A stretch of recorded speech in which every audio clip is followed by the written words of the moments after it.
राजस्थान की सियासत में क्या अब नया दौर शुरू हो चुका है? ऐसा हम इसलिए पूछ रहे हैं क्योंकि नई सरकार बनने के साथ ही नए मुख्यमंत्री भजनलाल शर्मा के बयान कुछ ऐसे ही संकेत दे रहे हैं।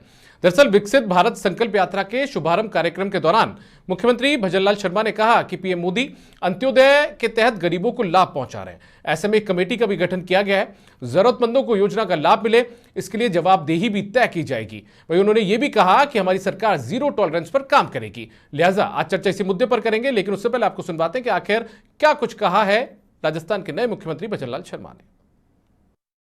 जो सूची में उनको कितना लाभ मिला है और वंचित हैं उनको लाभ मिलना चाहिए। उस पात्र व्यक्ति को उसमें फॉर्म भी भरेगा और उसका लाभ भी उसे मिलेगा। उसके लिए हमने राजस्थान स्तर पर कल ही हमने एक कमेटी गठित की है। वो कमेटी इस बात के लिए होगी कि उस पात्र व्यक्ति का नाम आने पर उसको उसका लाभ मिला या नहीं मिला, उसका पात्र व्यक्ति का उस सूची में नाम आया नहीं आया, अगर वो नहीं आया तो क्यों नहीं आया, इसकी भी जवाबदेही होगी। और इसी मुद्दे पर चर्चा के लिए हमारे साथ में दो खास मेहमान जुड़ चुके हैं, उनका तारुफ आपसे करवा देते हैं। अशोक सिंह शेखावत जी जो कि बीजेपी के प्रवक्ता हैं, बहुत स्वागत है अशोक जी आपका। साथ में भीमराज जाखड़ जी जो कि कांग्रेस पार्टी के प्रवक्ता हैं, आपका भी भीमराज जी बहुत स्वागत है समाचार प्रेस में।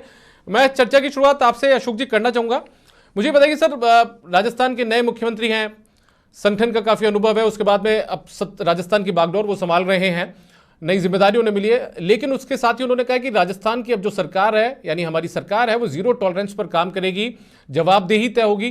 तो सर क्या पिछली सरकारें अभी तक जीरो टॉलरेंस की नीति पर काम नहीं करती थी या फिर जवाबदेही उनके शासन में तय नहीं हो पाती थी?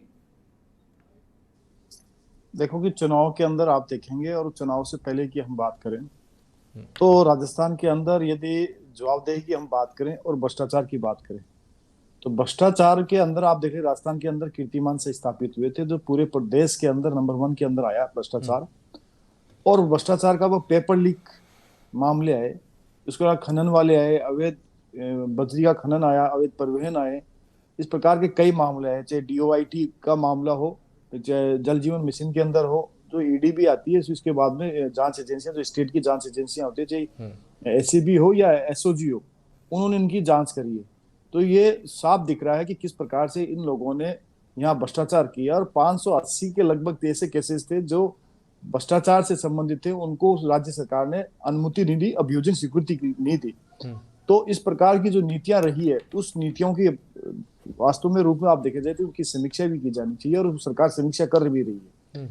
जैसे जैसे आप करोगे, क्योंकि भ्रष्टाचारी बचना नहीं चाहिए कोई भी। तो युवाओं का यदि भविष्य खराब होता है, चाहे कांग्रेस हो जो भाजपा हो, उनको यह देखना चाहिए कि हम किस प्रकार से आगामी जो RPSC बोर्ड हो, RPSC हो, चाहे चयन बोर्ड हो या डिपार्टमेंटल वाले हो या स्वशासन संस्था हो, जिनमें टाइम बाउंड रूप के अंदर भर्तियां निकले और उनका क्रियान्वयन हो और पेपर लीक की घटनाएं नहीं हो, और ऐसी घटनाएं नहीं हो जिसमें युवाओं का अविश्वास सरकार के प्रति आ जाए कि इस प्रकार के जो पेपर जो लीक होते हैं, और जो पेपर लीक इस प्रकार के हुए कि आप सबको पता है कि पेपर लीक होना, 10-10 दिन पहले बाहर आ जाना, RPSC से बाहर आ जाना, बोर्ड से बाहर आ जाना, शिक्षा संकुल के जो अंदर जिन तिजोरियों के अंदर रखा गया था, जिन अलमारियों में रखा गया था, वो पेपर यदि बाहर आ जाते हैं, तो ऐसा मुझे लगता है राजस्थान के अंदर कभी पहले नहीं हुआ जो राजस्थान में हुआ। तो इस व्यवस्था को हम सुदृढ़ कैसे कर सके, इसका भाजपा की जो सरकार बनी है, भजनलाल जी जो हमारे मुख्यमंत्री जी बने हैं,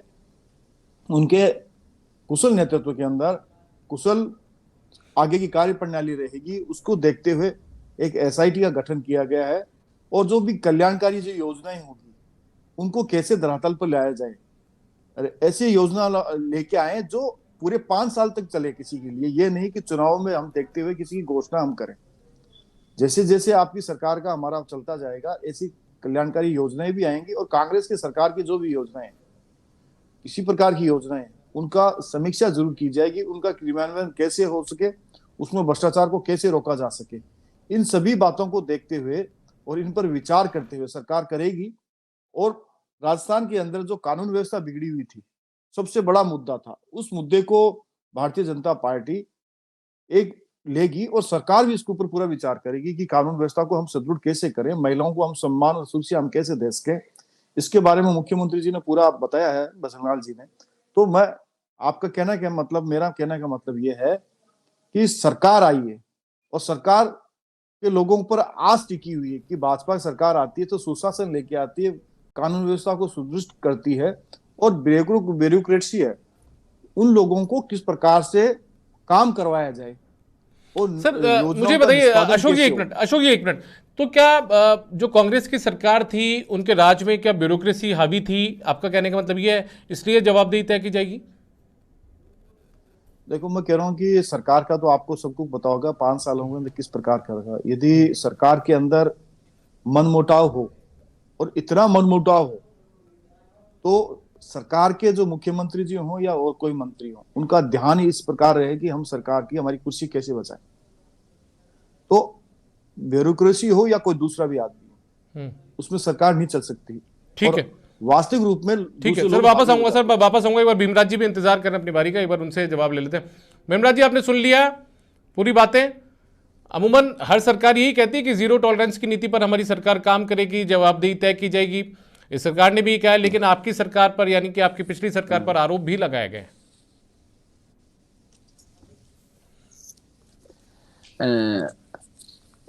दीपक जी, मैं एक बात जी, कहना चाहता हूँ। ठीक है, भारत अभी आज इन्होंने एक यात्रा स्टार्ट की है, विकसित भारत संकल्प यात्रा। पर मैं तो एक सवाल पूछना चाहता हूँ अशोक जी से।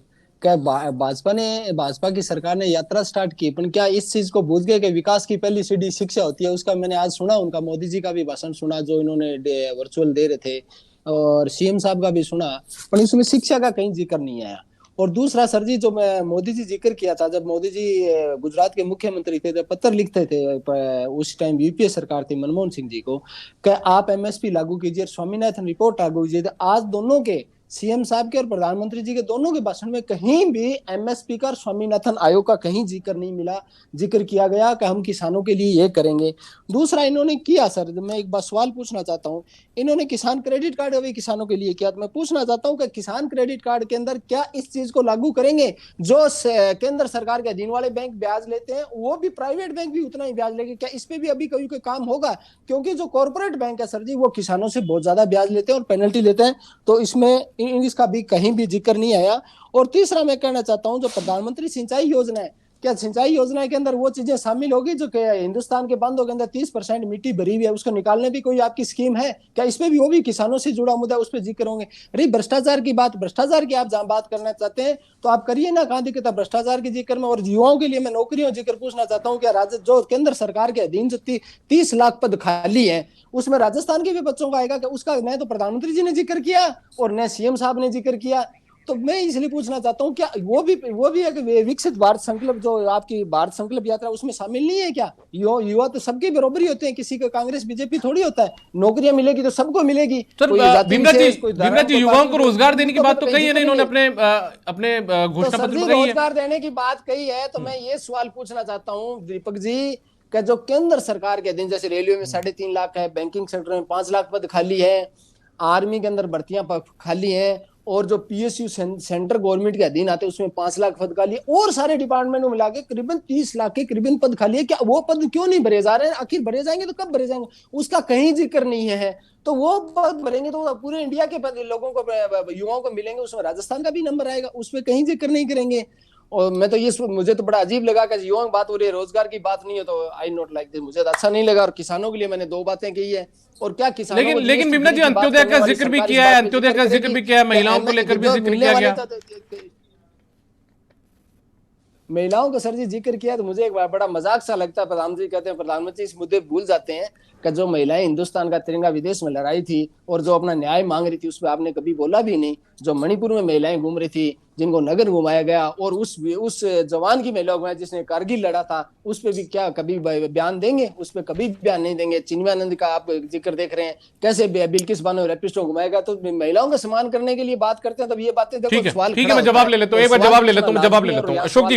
अशोक जी महिलाओं को लेकर, महिला सशक्तिकरण हो, महिलाओं का सशक्त समाज बने, इन सब का जिक्र भी किया गया, इन सब को लेकर बातें भी की गई है। महिला अपराध को लेकर, महिला अत्याचार को लेकर भी जीरो टॉलरेंस की बात आपकी सरकार ने कही है, लेकिन कांग्रेस लगातार आरोप मणिपुर की तरफ ले जाती है या दिल्ली में जो जिन खिलाड़ियों ने धरना दिया था उस तरफ ले जाती है।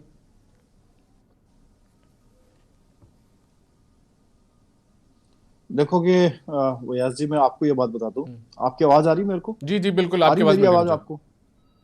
हाँ। इन्होंने कहा कि विकसित यात्रा, संकल्प यात्रा, जो काम करते हैं वो यात्रा भी निकालते हैं और जन जन को ये भी बताते हैं कि हमने 9.5 साल के अंदर हमने कौन कौन से काम किए। जी दूसरा, इन्होंने कहा कि शिक्षा का जिक्र प्रधानमंत्री जी ने नहीं किया। पूरा एक शिक्षा नीति बनाई गई है पूरे भारतवर्ष के अंदर, चाहे स्कूली शिक्षा हो या कॉलेज वाली शिक्षा हो। उस शिक्षा के अंदर यदि हम मेडिकल हेल्थ की बात करें, पूरे भारतवर्ष में पहले कितने मेडिकल कॉलेज थे और राजस्थान में मेडिकल कॉलेज थे। राजस्थान का मेडिकल कॉलेज अब हर जिलों में खुलने के जा रहा है। ये प्रधानमंत्री जी का एक विजन है, उसमें राज्यों को, सरकारों का भी अंश होता है। कॉलेजें हर जगह खुल रही है, नर्सिंग कॉलेज में खुल रही है। तो थोड़ा सा मुझे लगता है कि मोदी जी का यदि आप देखेंगे, जी और आपने तो मुझे लगता है बयास जी देख रहे हैं, लेकिन मेरे कांग्रेस के प्रतिनिधि जी हैं, वो थोड़ा सा इसमें करेंगे कि क्या किया। राजस्थान की सरकार जब हमारे जब यहाँ जो वसुंधरा राजे जी की सरकार थी, तो दूसरे नंबर पर आती थी शिक्षा के क्षेत्र और स्कूली शिक्षा के क्षेत्र के अंदर। आज 15वें स्थान पर ये छोड़ के चल के गए। ड्रॉप आउट आज राजस्थान के अंदर सरकारी में 14 लाख से ऊपर हो गया, कोरोना काल में बढ़ा था। ये मैं इसकी बता रहा हूं कि शिक्षा की व्यवस्था इन्होंने क्या करी। दूसरा कहा कि एमएसपी, एमएसपी का बाजरे का मूल्य हो या गेहूं का मूल्य हो, जब ये छोड़ के गए तो कितना था? 1300-1200 को लगभग था। आज वो 2200-2300 के लगभग हो गया, धान का बढ़ गया। ये बढ़ने का काम मोदी जी ने किया। फिर इन्होंने कहा कि स्वामीनाथन आयोग की रिपोर्ट, स्वामीनाथन की आयोग की रिपोर्ट को दबाने का काम आपने किया 10 साल तक यूपी में। ऐसा एक बता दीजिए स्वामीनाथन रिपोर्ट को, उसको लागू किया। किसानों की आय बढ़े और लागत कम, जी ये काम करने का काम किया। सम्मान यदि हम देते हैं तो उसको किसानों को मिले। दूसरा केसीसी, केसीसी किसने चालू की थी? केसीसी चालू की थी अटल बिहारी वाजपेयी जी ने, जिसकी आज भी उसकी सराहना सारी सरकारें करती, चाहे कोई भी सरकार आओ। दूसरा, ये इन्होंने कहा कि नौकरियों का, केंद्र सरकार का यदि इनकम टैक्स का रिटर्न की आज संख्या कितनी बढ़ती है, लोगों का आय का स्रोत बढ़ता है, पीएफ के यदि खाते करोड़ों खुल रहे हैं, उसको चीज को मुझे लगता है कांग्रेस नहीं मानेगी। सर यदि एक मिनट, एफडीआई की हम बात करें, अशोक जी बातें सब केंद्र की, ये सब बातें केंद्र की, ठीक है, आप विकसित भारत संकल्प यात्रा भी निकाल रहे हैं। मुझे बताइए कि राजस्थान की सरकार में चूंकि नई सरकार है तो नया दौर भी शुरू होना चाहिए, इस तरीके को लेकर संकेत भी लोग लगा रहे हैं, जता रहे हैं, कयास भी लगा रहे हैं कि नए व्यक्ति को मुख्यमंत्री बनाया गया तो राजस्थान में कुछ नया परिवर्तन होगा। महिला अत्याचार को लेकर लगातार बात कही गई है, युवाओं का भविष्य खराब ना हो उसको लेकर भी आपने बात की, एसआईटी की बात भी कही है। महिला अत्याचार को किस तरीके से सर रोक पाएंगे? क्योंकि आप कांग्रेस जो है वो लगातार बीजेपी की केंद्र सरकार पर आरोप लगाती है, मणिपुर वाला जिक्र बार बार करती है, दिल्ली में खिलाड़ियों की बात करती है। हालांकि राजस्थान में भी मणिपुर जैसी घटना हुई है, प्रतापगढ़ के अंदर भी एक महिला को, आदिवासी महिला को नग्न घुमाया गया था एक विवाद की वजह से, वो सब चीजें राजस्थान में भी सामने आई थी। लेकिन ये चुनौतियां हर सरकार के सामने होती है, तो ऐसे में उस पर किस तरीके से लगाम लगाई जाएगी? देखो यदि हम ये देखें कि 5 साल के अंदर यदि शासनकाल में रहा और हर साल महिला अपराध बढ़ते हैं महिलाओं के खिलाफ, और उन अपराधों के अंदर यदि दुष्कर्म के अपराध भी कंटिन्यू बढ़ रहे हैं। यूपी जैसे स्टेट के अंदर ये 2700 के लगभग अपराध आते हैं दुष्कर्म के, राजस्थान में 6200 आ जाते हैं 2021 के 22 के आंकड़ों के अनुसार। और वो एनसीआरबी के आंकड़े, वो राज्य सरकारें भेजती है। उन आंकड़ों से आप देखें तो राजस्थान में ये अपराध क्यों बढ़ा? इसलिए बढ़ा कि राजस्थान के अंदर जो आपकी पुलिसिया व्यवस्था है, ब्यूरोक्रेट्स की वाली व्यवस्था है, आपके अंदरूनी चलते रहे, तो उसके कारण से ये अपराध बढ़े और महिलाएं असुरक्षित रही। और मुख्यमंत्री जी हरदम बार बार में ये कहते हैं कि हमने ये कह दिया कि आप एफआईआर अनिवार्य हो। यदि एफआईआर अनिवार्य हो जाती है, उसके कारण से अपराध बढ़ रहे हैं और मुकदमों की संख्या ज्यादा बढ़ रही है। 8300 के लगभग यदि हत्याएं हो जाती है, क्या उनके केस दर्ज नहीं करोगे आप पूरे इनके 5 साल के कार्यकाल के अंदर?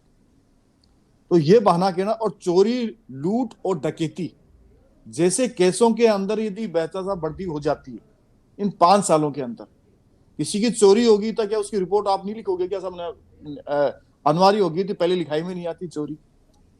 लूट डकैती में कोई हत्या हो जाती है तो क्या उनकी एफआईआर नहीं लिखोगे? क्या ऐसा उनकी एफआईआर हम तो लिखने लगे, पहले लिखाई में नहीं आती थी।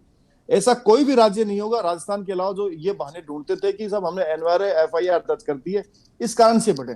ठीक है, ठीक है सर, ये पहली है सरकार तो महिलाओं को सुरक्षा सही मुहैया नहीं करा पाए और बहाना ये ढूंढ ले। लेकिन आपकी सरकार अच्छी सुरक्षा मुहैया करवा देगी सर, बेहतर सुरक्षा मुहैया करवाएगी? एक तो देखो कि दीपक जी, ये होता है कि एक कानून का इकबाल होता है और अपराधियों में भय होना चाहिए, और आमजन भी ये देखे कि यदि हम ये अपराध करेंगे तो उनके अंदर इस प्रकार की कठोर कार्रवाई की जाएगी, कानून के तहत की जाएगी। ये बैठना जरूरी है।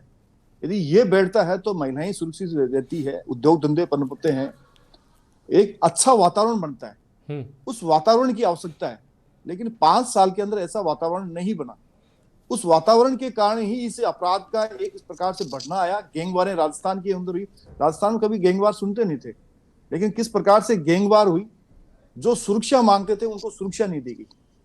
ये लेक ऑफ फेलियर है, क्योंकि गृह मंत्रालय खुद मुख्यमंत्री जी के पास आता था, तो मुख्यमंत्री जी को समीक्षा करनी जानी। ठीक है सर, जवाब सर किसको सुरक्षा दी जाए, जवाब ले लेते हैं कि वाकई में क्या भीमराज जी, क्या लगता है आपको भी आपकी सरकार के कार्यकाल के दौरान कानून का इकबाल खत्म हो गया था?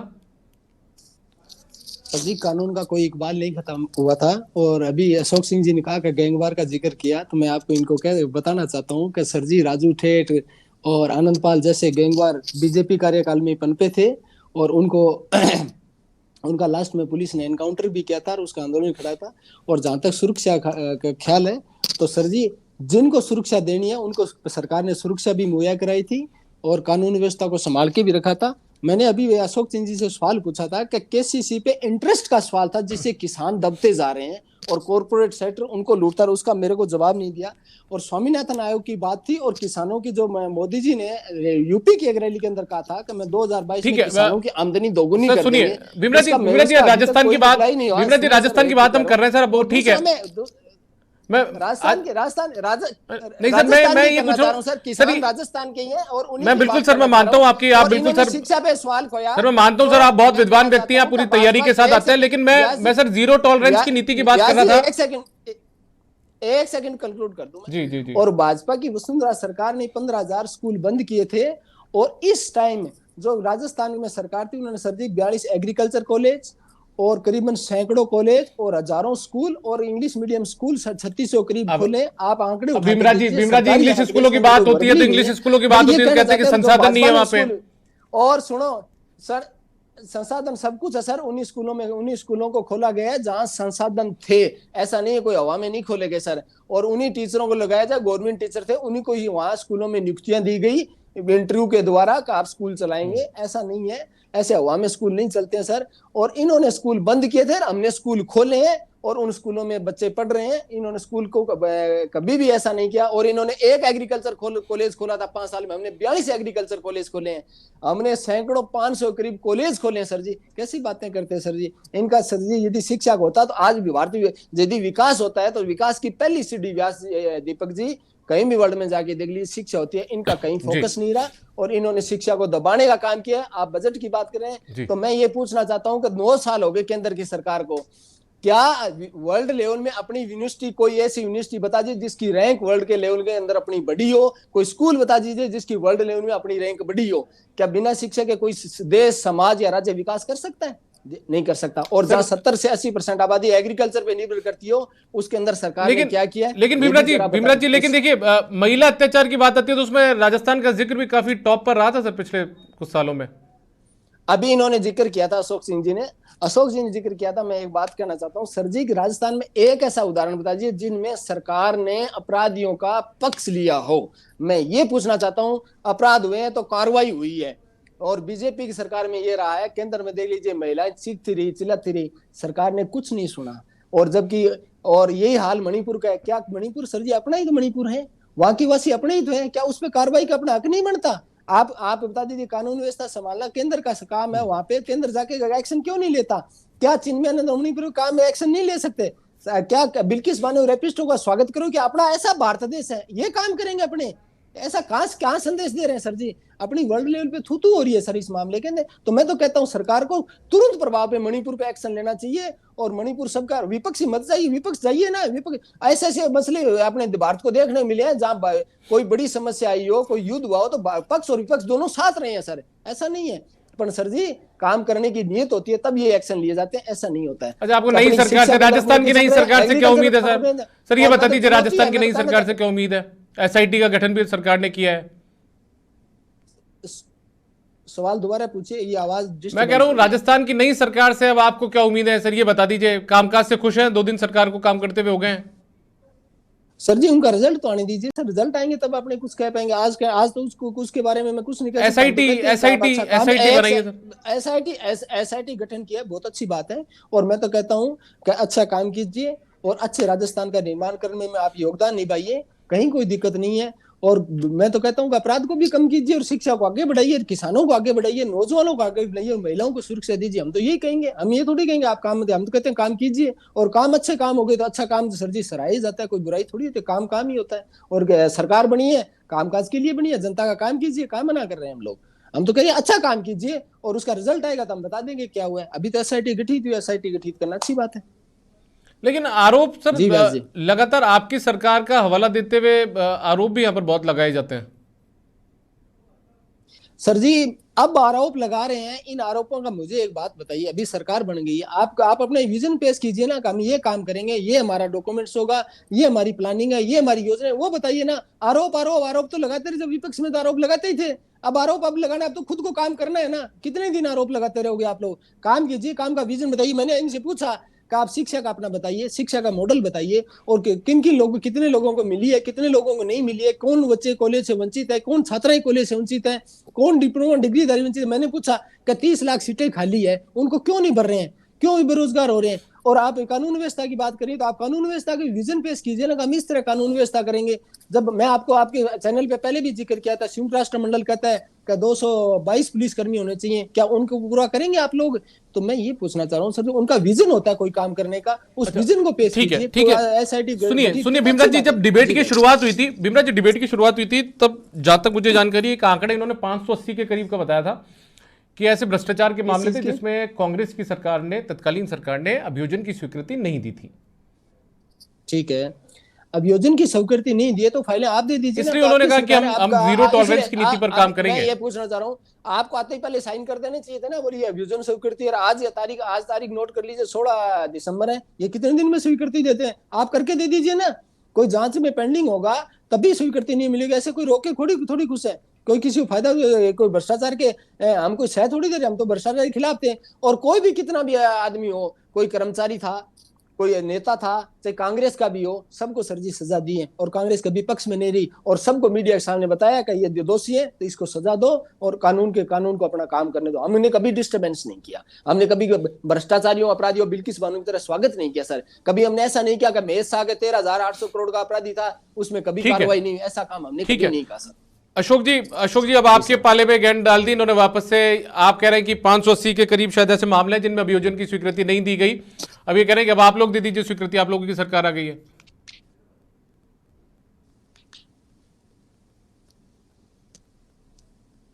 आपको आवाज मिल रही है अशोक जी मेरी? अशोक जी आपको मेरी आवाज मिल पा रही है? दीपक जी एक सेकंड, ये आवाज सर जी जो मैंने प्रॉब्लम बताई थी वो आज भी डिस्टर्बेंस हो रहा था। अशोक जी आपको मेरी आवाज मिल रही है?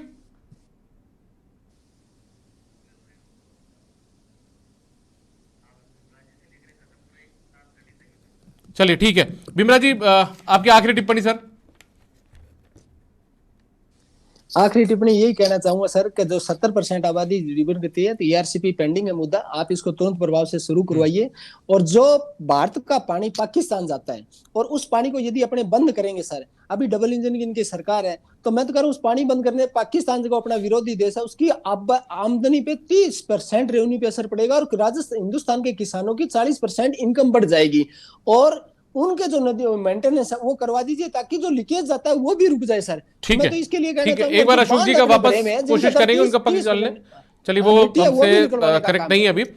चलिए बहुत शुक्रिया आपका भीमराज जाखड़ जी, आप हमारे साथ जुड़े, कांग्रेस पार्टी के प्रवक्ता हैं आप, साथ में अशोक सिंह शेखावत जी बीजेपी प्रवक्ता, आपका भी बहुत शुक्रिया। तो कुल मिलाकर नई सरकार आई है, नया दौर शुरू हुआ है और मुख्यमंत्री भजनलाल शर्मा ने ऐलान भी किया कि राजस्थान की सरकार यानी कि हमारी सरकार अब जीरो टॉलरेंस की नीति पर काम करेगी।